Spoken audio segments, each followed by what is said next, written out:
Have you ever felt completely broken? Not just sad, not just disappointed, but shattered from the inside out in a way that no one else can see or understand? Have you ever carried a pain so deep that it becomes part of who you are? Imagine waking up every single morning to the same crushing reality. The first thought that enters your mind when you open your eyes is the reminder of what you don't have, what you can't have, what seems impossible. Imagine being broken from the inside out, shattered in a way that no one can fix, no matter how hard they try or how much they care. Imagine your deepest, most agonizing pain being the one thing everyone can see, the thing that defines you in their eyes, the thing people whisper about when you walk by, the thing that makes you different, less than, incomplete. This was Hannah's reality day after day, week after week, month after month, year after year. A woman whose body refused to give her the one thing her heart desperately, achingly craved more than anything else in the world. A child, a baby to hold, a son or daughter to love, someone to call her mother. In a world where your entire worth as a woman was measured solely by the children you bore, where your value as a human being was determined completely by your ability to bring life into the world, where a woman without children was seen as cursed, as defective, as less than fully human, Hannah was considered nothing, absolutely nothing. She was worthless in the eyes of society, forgotten by her community, dismissed by those around her, cast aside like something broken that could never be repaired, like a vessel that couldn't hold water, like a tree that couldn't bear fruit. Every day felt like a battle she was losing. Every morning she woke up to the same empty arms, the same hollow feeling in her chest. Every night she went to bed haunted by the same relentless questions that circled in her mind without answers. Why me? What did I do wrong? What sin did I commit to deserve this punishment? Will I ever be enough? Will I ever matter? Will anyone ever look at me and see value? The whispers followed her everywhere she went. When she walked through the marketplace, she could feel eyes on her, could hear the hushed conversations that stopped when she got too close. When she attended community gatherings, she felt the pity in people's glances, the awkward silences, the way conversations shifted when she joined a group of women. She was the subject of countless discussions she would never hear, the object of speculation and judgment and scorn. But one day, after years and years of silent suffering, after holding everything inside for so long that she felt like she might explode, something inside her finally snapped. The weight became too much to bear alone anymore. The pain became too intense to contain. She couldn't keep it buried one more day, one more hour, one more minute. She walked into the temple with her heart pounding so hard she could hear it in her ears, her legs trembling beneath her like they might give out at any moment. Her hands shook. Her breath came in short gasps. And when she got inside, when she stood before the presence of the Lord, she collapsed on her knees right there on the cold stone floor. The impact hurt her knees, but she didn't care. The physical pain was nothing compared to what she carried inside. With tears flooding her face, streaming down her cheeks in rivers of accumulated pain and grief and longing, tears she had been holding back for years now flowing freely, she cried out to God like never before, like she had nothing left to lose, like this was her last chance, her final desperate attempt to be heard. Her voice was raw and broken. Her body shook with violent sobs that came from the deepest part of her soul. Everything she had been holding inside for so long, all the pain, all the shame, all the anger, all the desperation, all the hope that refused to die, came pouring out of her in that moment like a dam breaking, like a flood that couldn't be stopped. Lord of heaven's armies, she sobbed, her voice breaking with every word, barely able to speak through the tears. If you just look at me, if you see my pain, if you see what I'm going through, if you give me a son, I promise, I swear with everything in me, I will give him back to you. Every single day of his life will belong to you. He won't be mine, he'll be yours. This wasn't some casual prayer muttered before a meal. This wasn't her trying to make deals with God or bargain her way into a blessing. This was a woman completely broken, pouring out the deepest agony of her soul, desperate for her suffering to mean something, anything. Hannah needed to be seen. After years of being invisible, of being looked through instead of looked at, she needed to know that someone, that God, actually saw her. She needed to know God hadn't abandoned her to this endless nightmare. But here's the question that haunted her every single night as she lay awake in the darkness. Could her faith really be powerful enough? Could God actually open a womb that everyone said was dead, dried up, useless? A body that refused to create life, no matter how desperately she wanted it to. Did God even hear her desperate prayers rising up from that temple floor? And if he did answer, what would it cost her? What price would she have to pay? Stay with us as we uncover the incredible journey of how Hannah found the courage, the strength, the faith to give her miracle child, little Samuel, back to God when every fiber of her being wanted to hold on tight and never let go. Let's go back to where it all began. There was a man named Elkanah from the Ephraim tribe who lived in the hill country of Ramah. He was a good man, a faithful man. He loved God with his whole heart and tried to live righteously in everything he did. And he had 2 wives, Hannah and Peninnah. Now, having 2 wives wasn't unusual in those times, but it created a situation that would bring Hannah more pain than she could have ever imagined. Peninnah had children, lots of them, sons and daughters who filled her home with noise and laughter and life. But Hannah, nothing, not one child, not even a pregnancy that ended too soon. Just year after year of emptiness, of waiting, of hopping for something that never came. And this broke her in ways no one could understand unless they had walked in her shoes. The loneliness was crushing. The shame was unbearable. The constant reminders everywhere she looked that her body was failing her, that she was failing as a woman. It was destroying her from the inside out. Every single year, without fail, Elkanah took his entire family to Shiloh to worship the Lord and bring sacrifices to God. It should have been a beautiful time, a holy time, a time of celebration and joy and gratitude. But for Hannah, it was absolute torture. While everyone else celebrated surrounded by their families, surrounded by children laughing and playing, Hannah sat alone with an emptiness that swallowed her whole. She watched other women with their bobbies, their toddlers, their growing children, and felt like she was drowning in her own inadequacy. And Peninnah made absolutely sure that Hannah never forgot her pain for even a single moment. She didn't just have children, she flaunted them constantly, deliberately, cruelly. She paraded them in front of Hannah like trophies, like proof of her superiority, like weapons designed to wound. With pride dripping from every word, with cruelty glinting in her eyes like light off a blade, she would remind Hannah of her barrenness whenever she got the chance.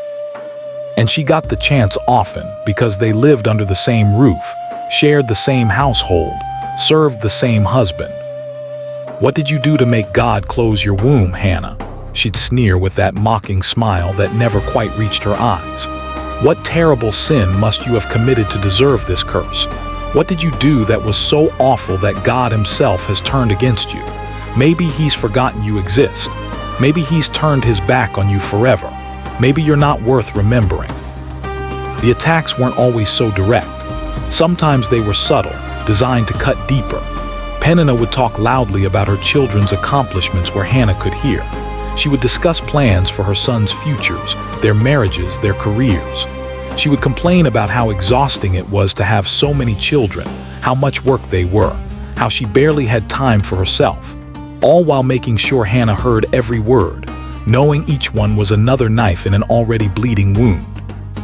At mealtimes, Peninnah would have her children surround her, leaving Hannah isolated at the other end of the table. During family gatherings, she would organize activities that highlighted the children, that made Hannah's childlessness impossible to ignore.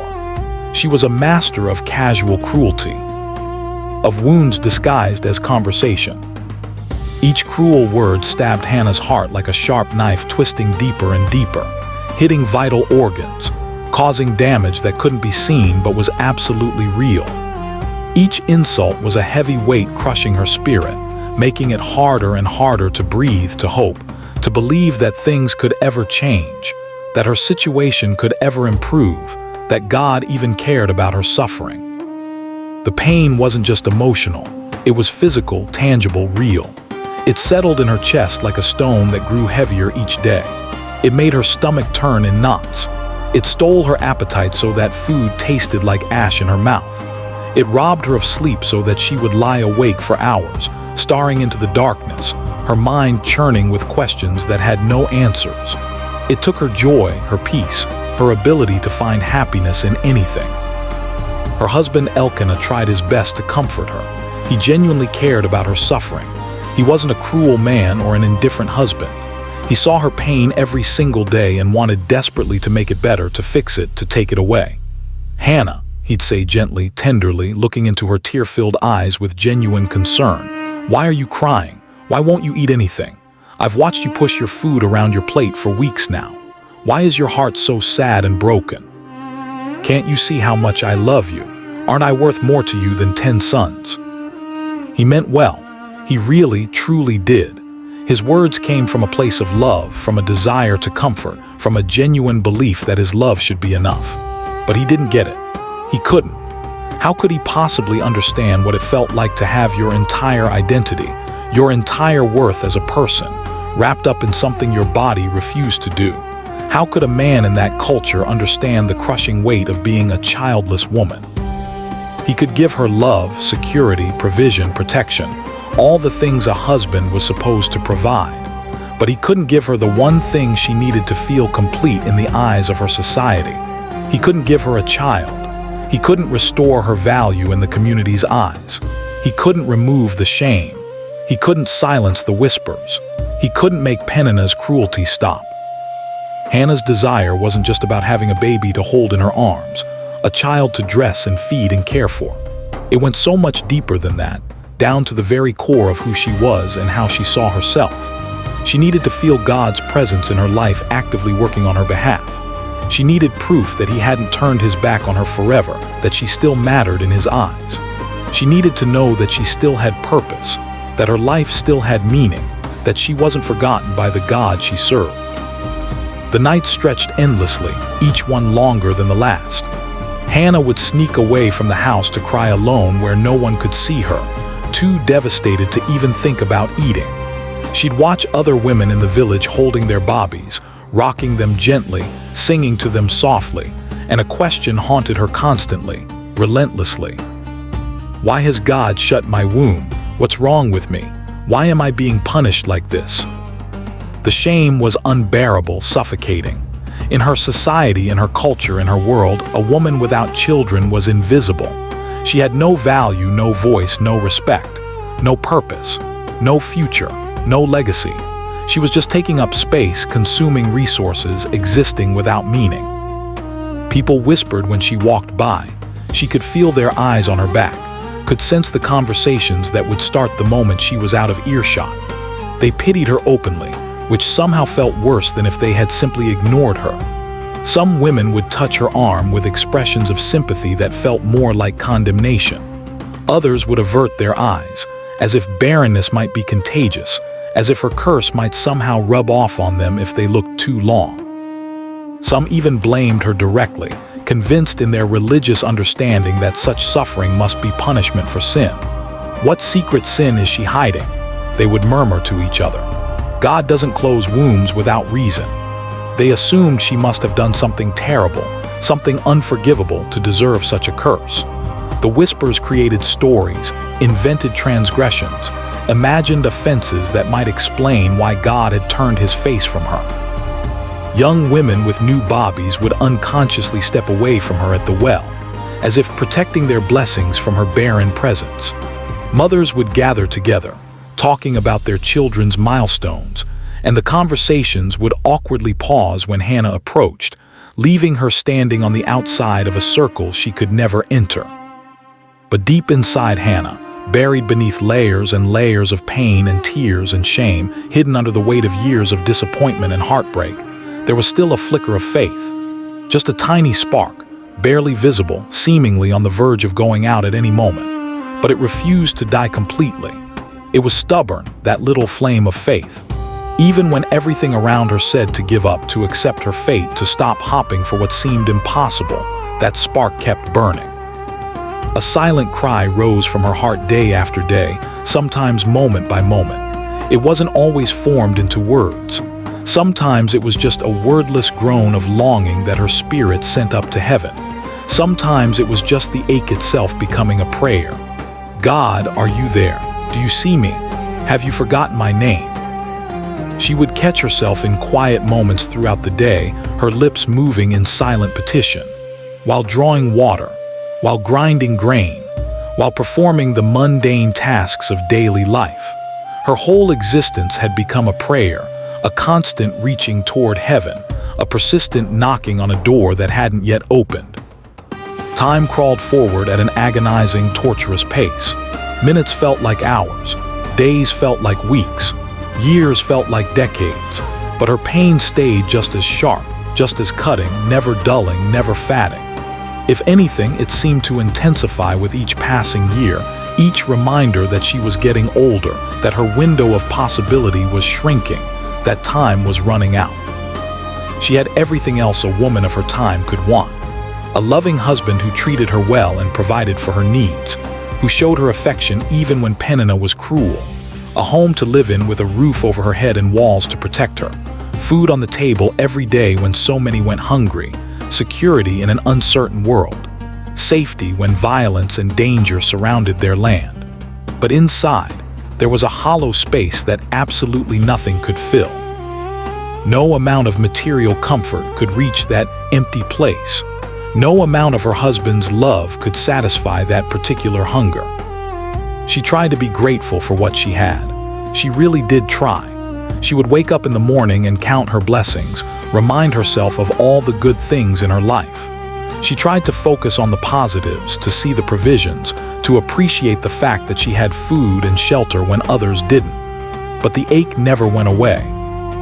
It was always there, like a background noise she couldn't turn off. Always present, always insistent, always reminding her with ruthless consistency of what she didn't have, of the one thing that would make her complete in the eyes of her world. With every nasty comment from Peninnah, and they came frequently, strategically timed for maximum impact, with every day that passed without an answer from heaven, without even a glimmer of hope, Hannah's flickering hope grew dimmer and dimmer, like a candle slowly burning down to nothing in a drafty room, the flame dancing dangerously close to extinction. But here's what Hannah didn't know as she suffered through those long, dark years. God had not forgotten her, not for a single moment, not for a single second. Her story wasn't over. It hadn't even reached its most important chapter yet, hadn't even arrived at the turning point that would change everything. Her prayers hadn't gone unheard. They were being collected in heaven, stored up like precious tears, building toward something bigger than she could imagine, accumulating into a testimony that would echo through generations. And soon, very soon, sooner than she dared to hope, her unbearable pain would transform into the most powerful testimony anyone had ever heard. Her weeping would turn to dancing. Her mourning would turn to joy. Hannah's suffering finally reached a breaking point that she couldn't contain anymore, couldn't push down, couldn't ignore.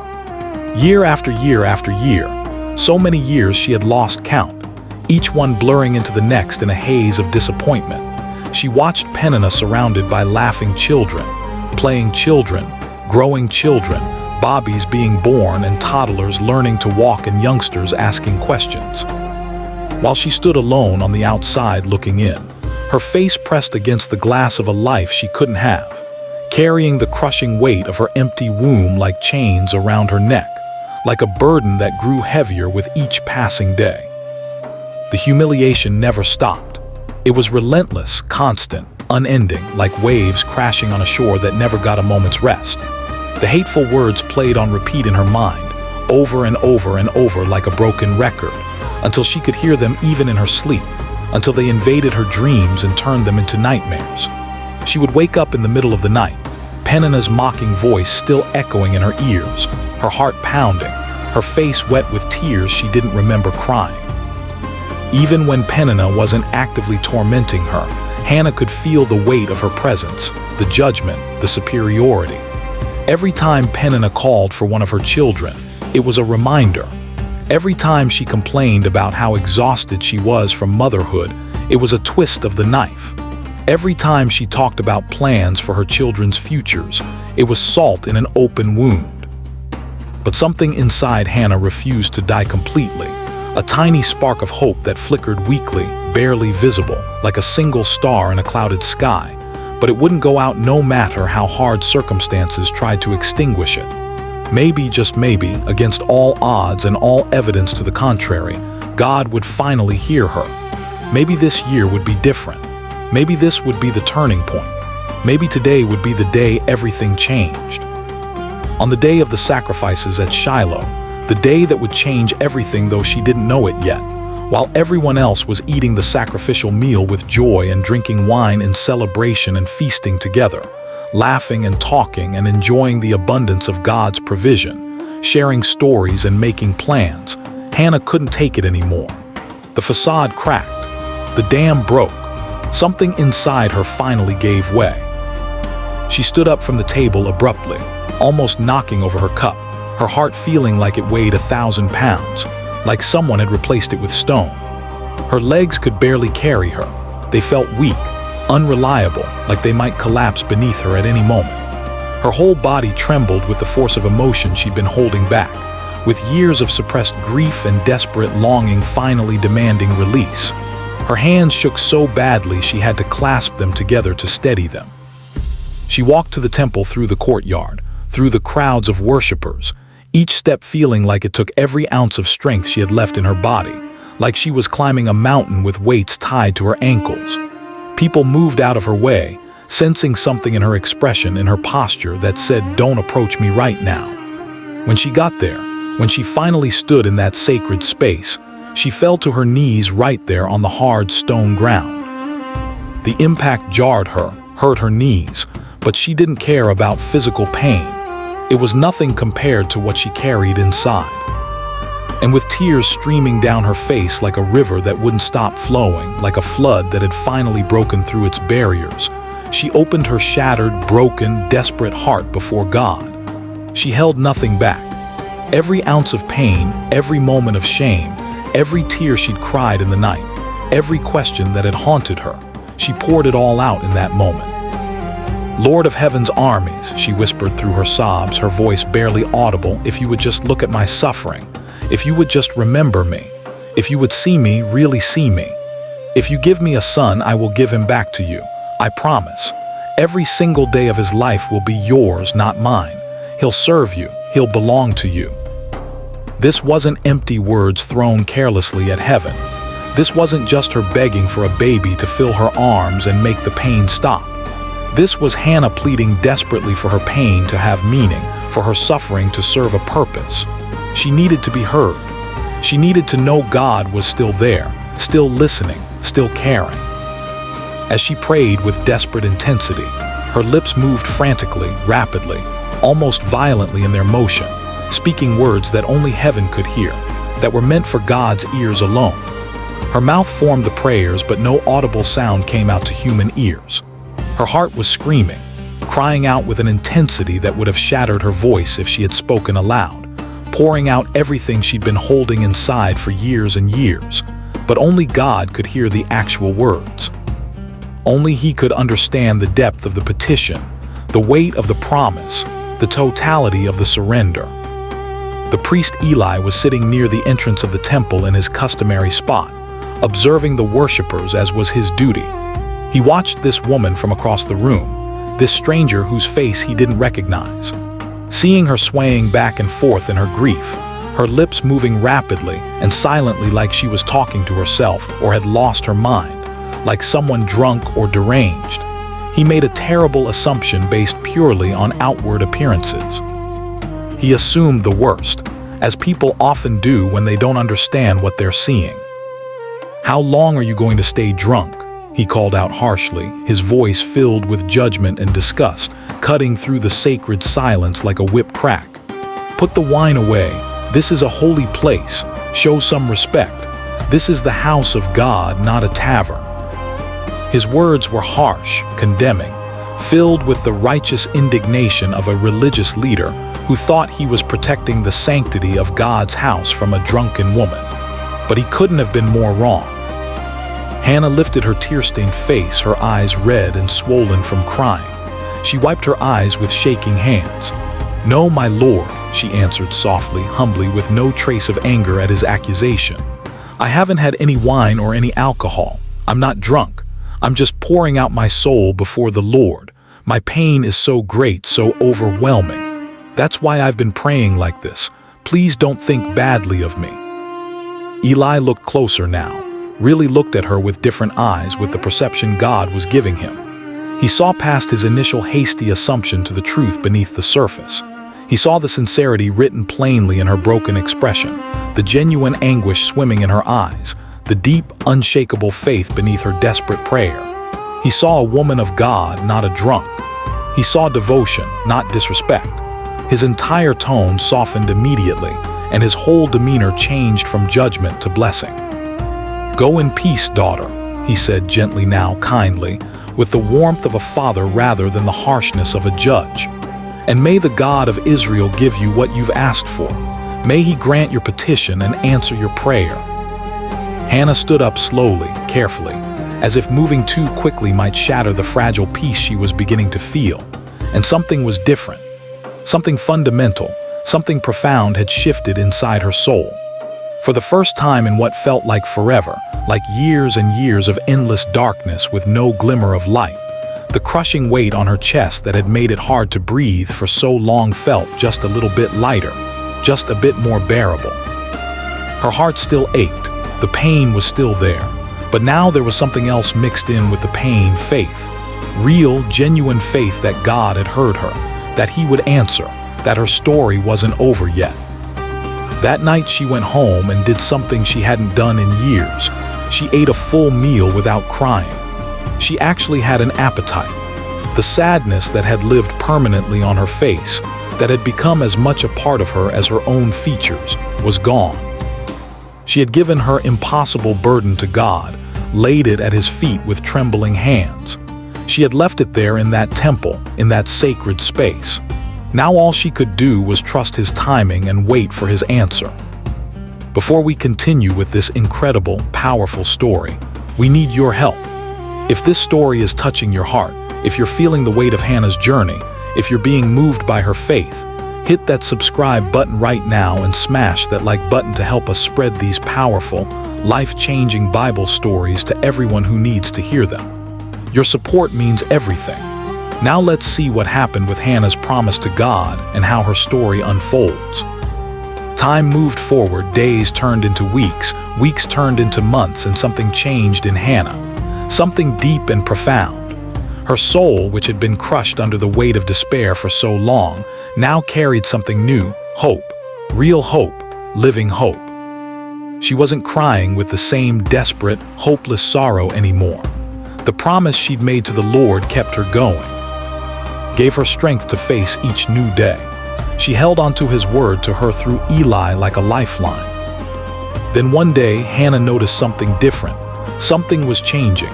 Her body was showing signs it had never shown before.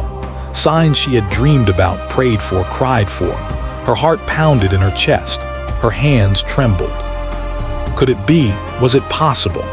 After all these years, after all the disappointment, after all the pain. As the weeks passed, the question mark slowly, gradually turned into an exclamation point. The uncertainty became certainty. The maybe became yes. Hannah was pregnant.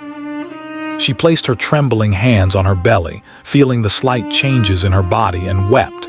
But these tears were completely different from all the tears that had come before. These were tears of pure, overwhelming, indescribable joy. Tears of gratitude. Tears of wonder. God had heard her. After years of crying out, years of wondering if he was listening, God had finally heard her. God had remembered her. The humiliated, mocked, despised, rejected woman now carried the answer from heaven inside her very own body. As the months of pregnancy passed, one after another, Hannah's belly grew round and full. She felt the baby move inside her. First just little flutters that she wasn't even sure were real, then stronger movements that took her breath away, then actual kicks and rolls that she could see from the outside. She would place her hands on her belly and feel the life inside her, this miracle that shouldn't exist, this answered prayer that was growing stronger every day. Every kick was like a promise from God. Every flutter was a reminder that He had not forgotten her. Every movement was evidence that the impossible had become possible, that the dead womb had come to life, that faith had moved mountains. She would lie awake at night with her hands on her belly, feeling the baby move, talking to him softly, singing to him, already falling in love with this child she hadn't yet met. She would imagine his face, wonder what he would look like, dream about holding him for the first time. But even in those moments of pure joy, even when she was overwhelmed with gratitude and wonder, there was always a shadow in the corner of her happiness, because she knew. She remembered the promise. She hadn't forgotten what she had sworn to God in that temple on her knees, with tears streaming down her face. This child was a gift, yes, but he was a gift she had already promised to give back. When the time came for the birth, after months of waiting and preparation and anticipation, after 9 long months of carrying this miracle inside her, Hannah gave birth to a beautiful, perfect, healthy baby boy. The pain of childbirth was intense, overwhelming, but when it was over, when they placed him in her arms for the very first time, none of it mattered anymore.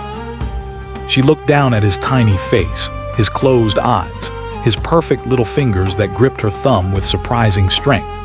She counted his toes, kissed his soft head, breathed in his newborn smell.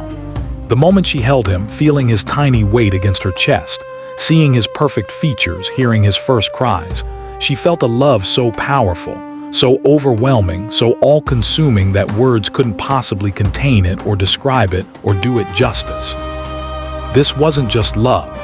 This was a love that changed everything, that rearranged her entire world, that made every sacrifice worth it, every tear meaningful, every moment of pain purposeful.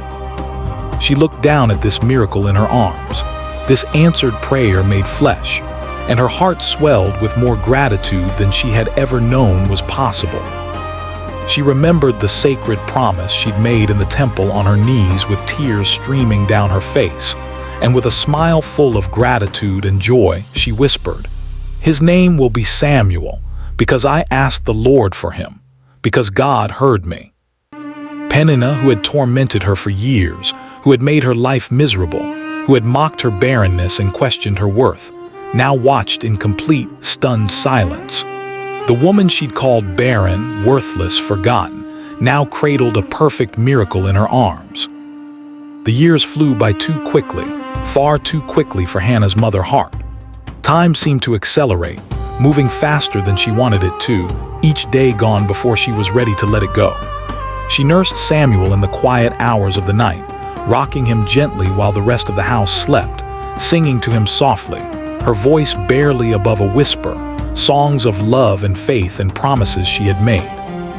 She cared for him with tender devotion, watching him grow from a tiny infant who fit in the crook of her arm into a curious toddler who explored everything with wide, wondering eyes. She watched his first smile, heard his first laugh, witnessed his first steps. She was there when he spoke his first words, when he learned to run, when he asked his first questions about the world. Every milestone was precious. Every moment was treasured. Every memory was carefully stored in her heart because she knew what was coming. She loved him with everything she had, with every fiber of her being, with a depth of love she had never known was possible. But in her heart, in the quiet moments when she held him close and breathed in his scent, in the stillness of the night when she watched him sleep, she knew their time together had an expiration date. There was a deadline approaching, a moment coming when she would have to let go. Samuel wasn't just her son. He was her miracle, yes, but he belonged to the Lord. She had made a promise, and she would keep it no matter how much it hurt, no matter how much every instinct in her screamed to hold on tight and never let go. Every moment with him became doubly precious because of its impermanence. Every smile, every laugh, Every milestone was both a joy and a bittersweet reminder that their time was limited. She found herself memorizing him, the exact shade of his eyes, the sound of his laughter, the way his hand felt in hers, the weight of him when she picked him up, the particular way he said her name. She made the most of every day, knowing it was bringing them closer to the day of separation. She poured all her love into these few short years, trying to give him enough to last a lifetime, trying to make sure he would remember her, trying to fill his heart so full of her love that even when they were apart, he would still feel it. When the boy was old enough to be weaned, when he could eat solid food and didn't need his mother's milk anymore, when he could walk and talk and function without her constant care, Hannah knew what she had to do. The time had come. The moment she had been dreading had arrived. Her heart felt like it was being ripped in two, torn apart by competing forces of love and obedience, desire and duty. But her promise to God was stronger than her pain. Her faith was stronger than her fear. Her commitment was stronger than her comfort. She packed everything they would need for the journey: clothes, supplies, food for the road, the sacrifice they would bring to the Lord. Her hands trembled as she folded his little tunics, as she gathered his things. Each item she packed felt like another step toward the inevitable. And then she traveled with Elkanah to Shiloh, carrying Samuel in her arms, holding him close against her chest, feeling his heartbeat against hers, breathing in his scent, memorizing every detail of his face because soon she would only have memories. She held him tighter than usual, longer than necessary, as if she could somehow hold onto this moment forever, as if she could stop time through sheer force of will. Every step toward Shiloh felt like walking toward her own execution, like marching toward the gallows, like moving toward something that would destroy her even as she knew it was right. Her feet felt heavy. Her legs didn't want to carry her forward. Every instinct screamed at her to turn around, to go back home, to keep her son, to forget the promise. But she kept going, step after step after step, one foot in front of the other, moving forward even when everything in her wanted to stop.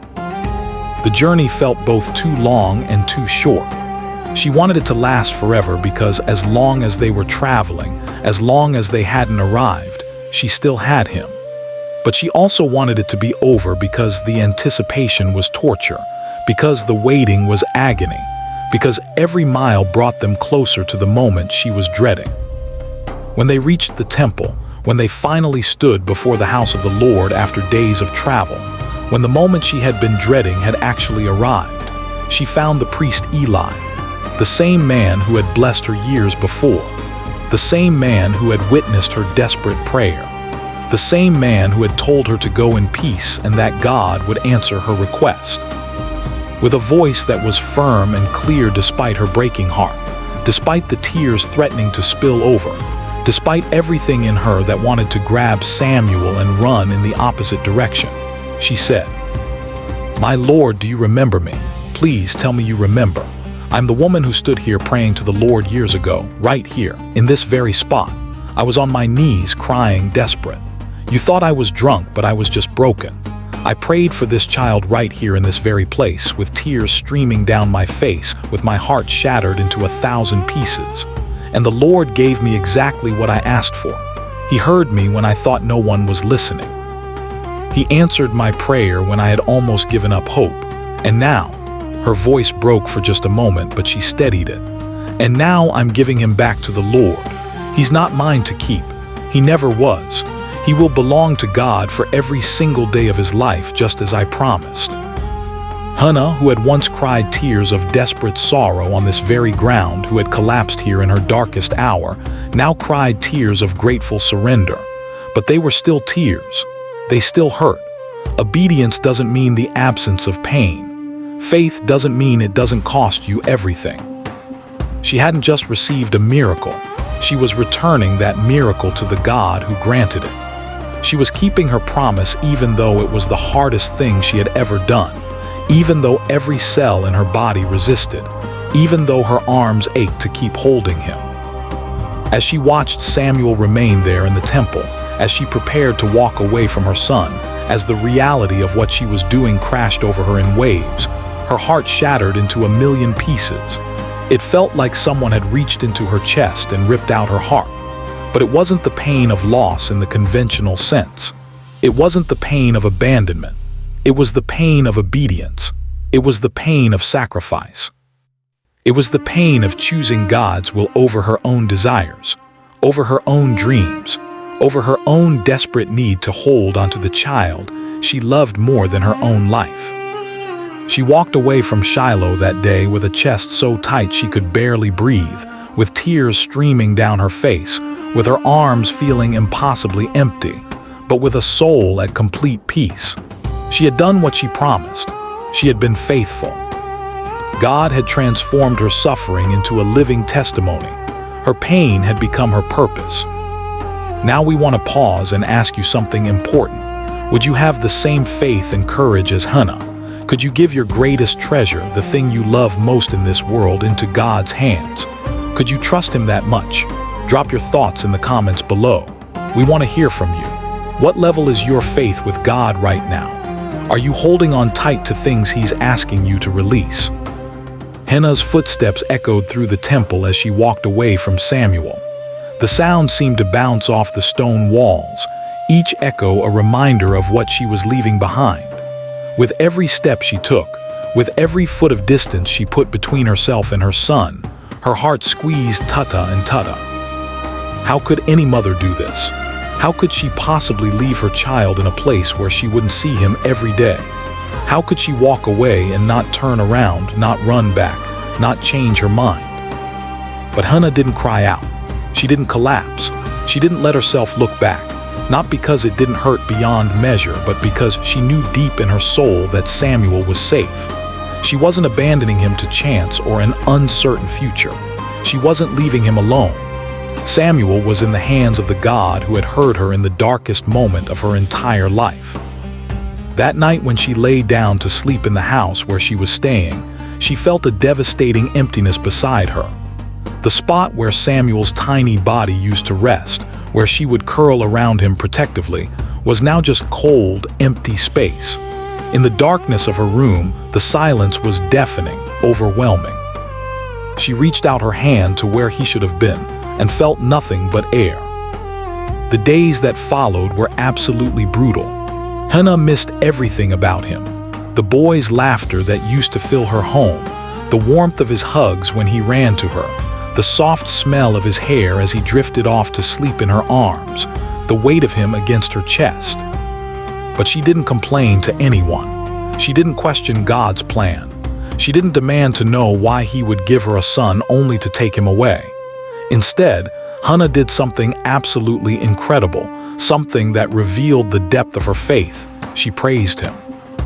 With her eyes lifted toward heaven, with her hands raised in worship, with tears of both pain and joy streaming down her face, she sang a song of pure gratitude.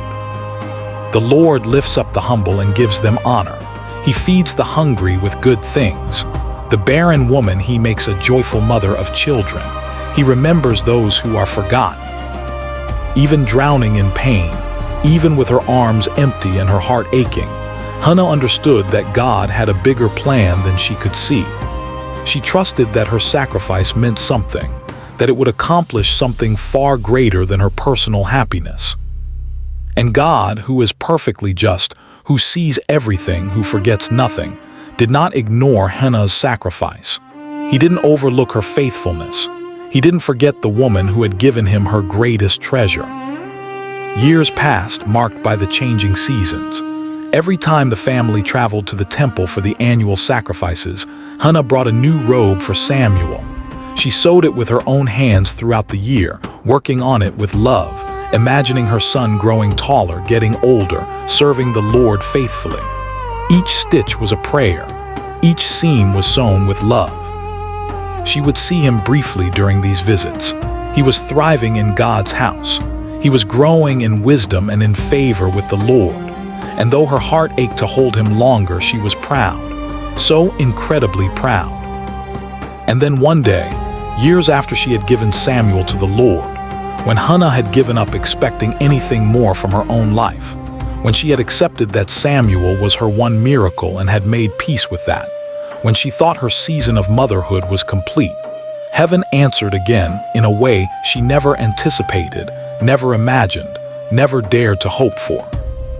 God visited Hannah once more, and her womb, which had been dead and dry for so many painful years, which everyone in her village had declared useless and barren, which had been the source of so much shame and mockery, gave life again. Not just once, as if that wouldn't have been miracle enough. Not just twice, which would have been beyond her wildest dreams, but again and again and again, child after child, blessing after blessing. The woman who had once been barren, who had been mocked and scorned and called worthless by Peninnah and others, who had been the subject of whispered conversations and pitying glances, now held not just one child in her arms, but multiple children. Her empty arms became full. Her silent house became loud with joy. The Lord blessed her abundantly, generously, overwhelmingly with 3 more sons, strong, healthy boys who would carry on the family name, and 2 beautiful daughters who would fill her home with laughter and love. Can you imagine the tears she must have cried when she discovered she was pregnant again? Can you picture the joy, the wonder, the overwhelming gratitude? This woman who had waited so long for one child now received 5 more. This woman who had been called cursed was being blessed beyond measure. Her house that had once been so quiet, so painfully empty, so filled with the absence of children's voices, was now bursting with the sounds of children laughing, playing, arguing, learning, growing. The rooms that once echoed with silence now rang with the beautiful chaos of a full household. The table that once had empty seats now overflowed with hungry mouths to feed. Hannah, who had once cried in unbearable pain night after night, year after year, who had spent what felt like a lifetime with tears as her constant companion, with sorrow as her daily bread, now cried in uncontainable joy. But these tears were different. These were tears of amazement, of gratitude so deep it couldn't be contained in words. Every time she held one of her new bobbies, she remembered Samuel. Every time she counted her blessings, she thought of her first miracle child serving God in the temple. And she understood something profound. The sacrifice she had made wasn't a loss at all. It was an investment in God's kingdom that paid dividends beyond anything she could have imagined, beyond anything that made logical sense. She had given God one son in obedience to her vow, holding nothing back even though it cost her everything. And he had given her 5 more children in return. The math didn't make sense in human terms, but in God's economy, faithfulness is always rewarded, sacrifice is always honored, obedience is always blessed. She had trusted him with her greatest treasure, the child she had prayed for with tears and desperation. And he had proven himself faithful beyond measure, beyond understanding, beyond anything she could have asked or imagined. Her son Samuel grew before the Lord in the temple, learning day by day to hear God's voice with clarity and obedience, being carefully prepared and shaped for his incredible destiny. From a young age, he showed wisdom beyond his years. He served faithfully in God's house, learning from Eli the priest, growing in both physical stature and spiritual maturity. He became one of the greatest prophets in all of Israel's history, not just a good prophet, not just a respected religious leader, but one of the most significant spiritual voices his nation would ever know. He was the man who would anoint kings, placing his hands on the heads of Saul and David and declaring God's choice over them. He was the prophet who would speak God's word fearlessly to nations, calling people back to righteousness, warning them of consequences, promising them blessing for obedience. He would stand before kings without fear, proclaim truth to power without hesitation, and turn the hearts of an entire people back to the Lord they had forgotten. His influence would shape generations. His words would be recorded for all time. His legacy would echo through the centuries. And it all started with one thing: a broken woman's desperate prayer in a temple, tears streaming down her face, making a promise she would keep no matter the cost. It all began with Hannah's faithfulness, with her willingness to give back what God had given her, with her trust that God's plan was bigger than her own desires. Think about that for a moment. One of the greatest prophets in history existed because a barren woman refused to give up on God, because she brought her pain to him instead of turning away, because she kept her promise even when keeping it shattered her heart. And this is how Hannah discovered a powerful, life-changing truth that echoes through the ages and speaks to us still today. When we give our greatest treasure to God, when we hold absolutely nothing back from Him, when we trust Him even when it hurts beyond description, even when obedience costs us everything we hold dear, He gives us back far more than we could ever imagine or conceive. He multiplies our sacrifice in ways we can't predict. He honors our faith in ways we can't foresee. He turns our pain into purpose, our sacrifice into blessing, our tears into testimony, our loss into legacy. If this story has moved you in any way, if it's touched something deep in your heart, if you're feeling challenged or encouraged or inspired right now, if Hannah's journey has spoken to something in your own life, we have more for you. 2 more incredible, powerful Bible stories are about to appear on your screen. Stories of faith, of miracles, of ordinary people doing extraordinary things through God's strength. Click on them and keep this journey going. Keep exploring these powerful testimonies of faith that have the power to transform lives. And here's how you can help us spread these messages of hope. Don't forget, subscribe to this channel right now. Hit that subscribe button and leave a like on this video. Your support isn't just appreciated, it's essential. It helps us reach more hearts with these life-changing stories. Every subscription, every like, every share, every comment helps spread these messages of hope and faith to people who desperately need to hear them, who are going through their own Hannah moments, who are waiting for their own miracles, who need to know that God still hears desperate prayers.